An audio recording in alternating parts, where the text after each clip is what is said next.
베드로가 십자가에 달리 순교하기 한 해나 두 해 전쯤에 기록을 했는 것으로 추정하고 있습니다. 오늘 1절 말씀을 다시 한번 볼까요? 그러나 민간에 또한 거짓 선자들이 일어났으나니 이와 같이 너희 중에도 거짓 선생들이 있으리라. 저희는 멸망케 할 이단을 가만히 끌어들여 자기들을 사신 주를 부인하고 임박한 멸망을 스스로 취하는 자들이라. 이렇게 되어 있습니다. 여기 말씀에는 분명히 일어났었나니 이렇게 이야기하죠. 거짓 선자들이 일어났었나니 이렇게 이야기되어 있죠. 과거에도 있었다는 이야기입니다. 실질적으로 구약 시대에서도 거짓 선지자라고 하는 자들이 있었죠. 그래서 언제나 이 땅에는 진리 이외에 비진리가 존재를 했 빛과 어둠이 공존하고 있었다는 거죠. 오늘날 이 베드로 후서 말씀을 접하면서 지난 우리 예수님이 오셨던 그 초창기에 십자가를 지신 그 초창기 때 초대교회 때의 상황만이라고 생각할 필요는 없는 거죠. 오늘날에도 사실은 거짓 선지자들 너무 쉽게 우리가 보고 들을 수가 있습니다. 거짓 선지자라는 것은 진리를 배역하고 가르치는 자들, 그들을 말하는 거죠.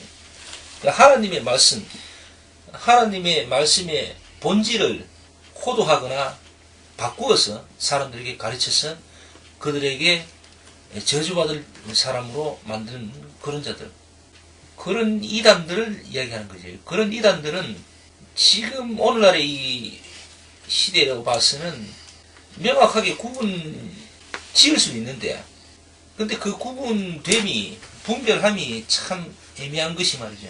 힘과 능력에 따라서 세상 사람들에게서는 이단이 될 수도 있고 아닐 수도 있는 그런 상황이 전개가 되고 있습니다. 가령 하나님의 말씀을 거슬리거나 진리를 배역하는 행위를 하지 않았음에도 불구하고 힘 있는 다수에게 반기를 들거나 그들의 권위와 힘에 도전을 하는 그런 세력들은 무자비할 정도로 이단으로 정비되고 척결되는 그런 시대가 바로 오늘날의 시대이죠. 그래서 애매하게 정말 하나님만 또는 말씀만 붙들고 그리스도의 삶, 복음의 삶, 십자가의 삶을 살고자 했던 많은 소수의 무리들은 이단으로 정죄받고 철저하게 핍박을 받았던 거죠. 오늘날에도 그러한 것들은 계속 자행되고 있습니다. 사실은 다수를 이루고 있는 큰 교회들은 사실상 교회로서의 어떤 본질을 잃어버린 지가 참 오래됐습니다.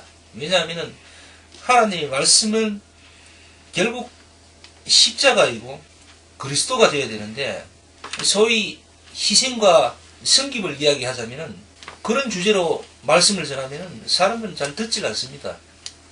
좋아하지 않는 거죠. 정말 감동 있는 예화를 들려주고 그리고 복을 이야기하고 성장을 이야기해야만이 사람들은 그것을 감사하고, 그러니까 죄에 대한 어떤 말씀과 또 희생에 대한 말씀, 이런 말씀은 이제 교회 안에서 들어보기가 참 어렵습니다. 그래서 하나님 말씀은 결국은 하나님은 우리를 통하여서 이 세상과 빛과 소금의 역할, 희생과 또 나눔의 역할을 감당하기를 하나님은 원하고 계신데, 교회는 경쟁에서 승리하기를 원하고 가르치고 있고, 그래서 그 승리를 통하여서 많은 것을 교회로 드리게끔 그렇게 가르치고 있습니다. 또 그런 사람들을 실제로 반기고 있고 환영하고 있고, 그런 사람들을 중심으로 교단이나 교회 조직들이 움직이고 있고 운영되고 있죠. 예수님의 제자 베드로가 지금 얘기하는 것은 결국 오늘날의 다수들의 무리들, 그들에게 향하여 하나님께서 전하시는 메시지가 아닌가, 개인적으로 저는 그렇게 보고 있습니다. 지금 12절 말씀들을 다시 한번 살펴볼까요?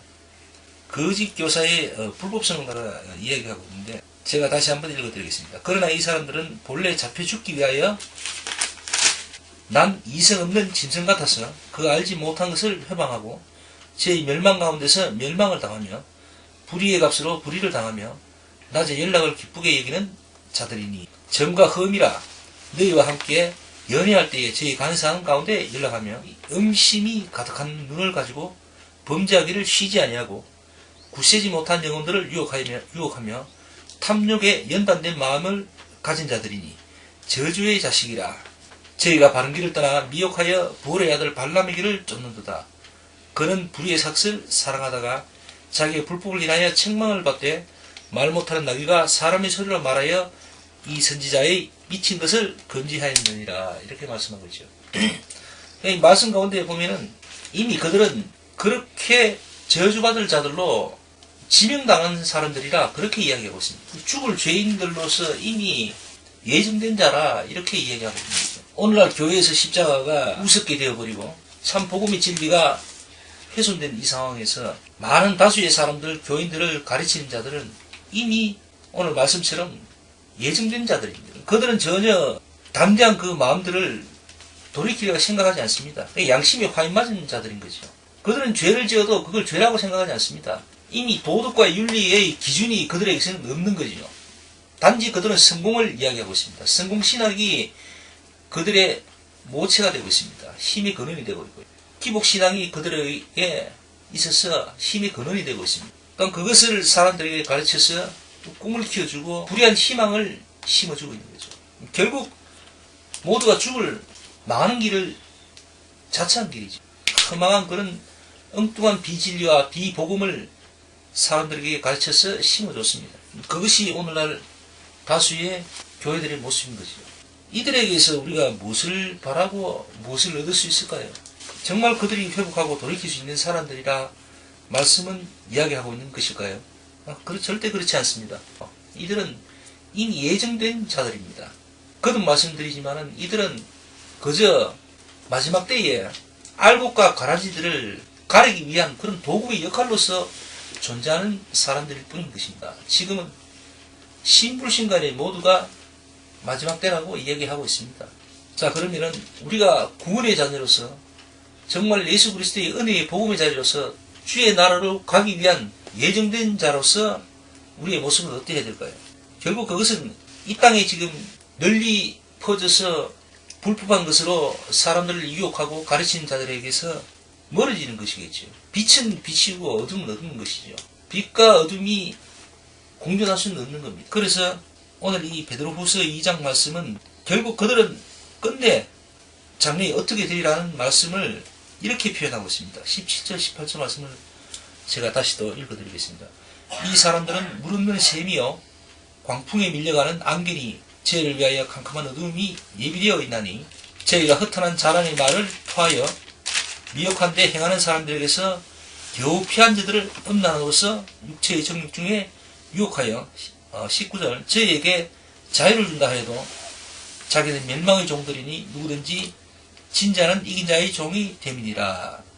이렇게 이야기하고 있습니다. 그들은 밀려가는 광풍이 밀려가는 안개와 같이 된다고 합니다. 그때는. 그럼 그들에게서 기쁨을 찾고 또 꿈을 찾으려고 하는 사람들은 결국 허망하는 자신들의 몸짓을 결국은 발견하게 된다는 것을 오늘 이 말씀을 이야기하고 있습니다. 자, 그래서 오늘 이 베드로후서 말씀 2장 말씀에 연결할 수 있는 또 다른 말씀을 한번 더 봤으면 합니다. 유다서를 한번 볼까요? 바로 뒷장 보면 유다서가 있습니다. 398페이지 17절부터 제가 읽어드리겠습니다. 사랑하는 자들아 너희는 우리 주 예수 그리스도의 사도들의 미리 한 말을 기억하라.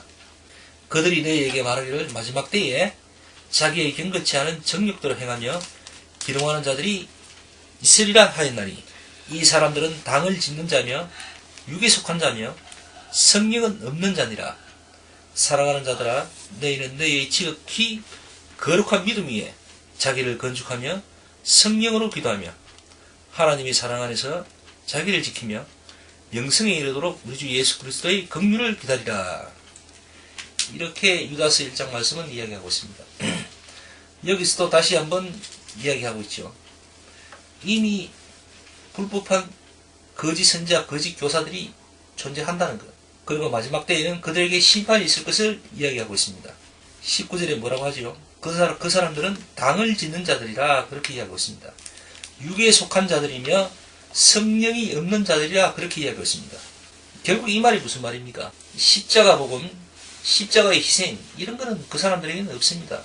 사람들에게 사랑과 헌신을 강요를 하지만은 정작 자신들은 고급 승차를 타야만이 그 입에서 더러운 소리가 잘 나오게 되어 있습니다. 그들에게서는 그런 수입이 있어야 그들은 힘을 내서 사람들에게 하나님의 말씀이라 하며 엉뚱한 소리를 자꾸 이야기를 합니다. 오늘 말씀에도 잘 나와 있지만은 그들은 전혀 하나님과 상관이 없다고 이야기하고 있습니다. 성령이 없다고 합니다. 성령이 없단 말은 결국 무슨 말입니까? 결국 하나님의 나라에 성령으로 거듭나지 않고는 들어갈 수가 없다고 했으니 그들은 하나님과는 상관이 없다는 그런 이야기인 거죠. 따라서 눈에 보이는 대단히 높은 건물들이나 또 큰 조직들 그런 것들은 하나님 말씀에서는 분명하게 이야기하고 있습니다. 결국 가라진 것입니다. 불에 태워질 것이란 거죠. 자욱히 세상 가득히 깔려있는 안개일 뿐인 거죠. 그러나 하나님이 우리 주 예수 그리스도께서 재림하실 때에는 큰 광풍으로 그 불법한 안개들은 일시에 다 물러갈 것입니다. 사라질 것입니다. 이 말씀을 오늘 우리는 꼭 기억하고 은혜 가운데에 거하기를 간절히 소원해야 될 것 같습니다. 성령으로 기도하는 자들이 되도록 열심히 하나님께 감사와 은혜로 간구해야 될 것입니다. 자, 오늘 말씀 여기까지 합시다.